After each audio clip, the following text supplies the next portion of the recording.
So Jeff contacted me. He asked me to nitpick his Japanese. So let's take a look. はじめまして、フィリピン出身の24歳のジェフです。今、日本に2年間住んでいて、技能実習生として働いています。技能実習生とは、His Japanese is very, very good. And if I nitpick, if anything, it will be about something very trivial. But I think I noticed one thing that's really, really, really common among learners of Japanese. So let me point that out, which is syllable in Japanese, sometimes called mora, mora, carries only up to 2 sounds. But in English or in other languages, a syllable can carry 3, oftentimes as a cluster of consonant, vowel, consonant. I want to give you one example of the word kimono. So in English, or maybe probably the case in Tagalog too, maybe, but it's like kimono. So kim, it's K-I-M, consonant, vowel, consonant. Mon, M-O-N, and no. So each syllable carries 3 sounds, a consonant, vowel, consonant.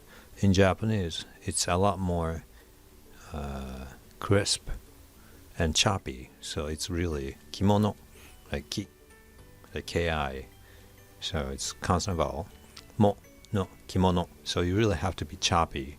Kimono, right?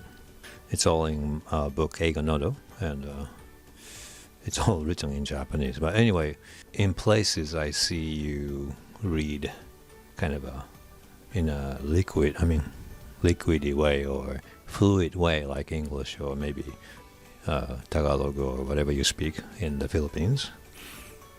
Okay, so let's pick such an example. みんなは知っている。There has to be like a complete separation between and no, as opposed to no. Right. Let's pick another one. ですけれども、技能実習生とは発展と。技能実習生.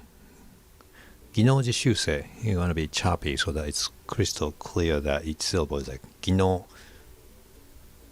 実習生. As opposed to gino, do you hear gino? It's like almost like gin, G-I-N, and then another N, no, gino. But you gotta go gino, just like kimono, right? 上国の人に来てもらって、来て, let me pick that exact moment. 来てもらって、来てもらって、来て. Like, it's gotta be choppy. K-I, て、来て, as opposed to 来て. I hear like fluidity in between the sounds. 日本の現場で技術や知識。But let me move on to something that you are doing really correctly. 知識を習得するっていう人の。That you're really stopping. If this was English, your sounds are coming out and your air is flowing, and you don't really stop, like all of a sudden, like, hey, how's it going? ことなんですね。Like you're going like a hard stop, so that's good. 日本に来る前にフィリピン。日本に来る前に and the merit of creating this real hard stop is that when you're talking to a Japanese person, he or she wants to go, hi.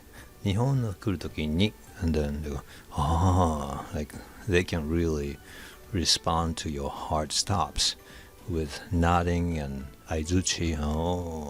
で、6ヶ月日本語と日本文化の勉強をする必要があったので、つまり2年半ぐらい勉強していますね。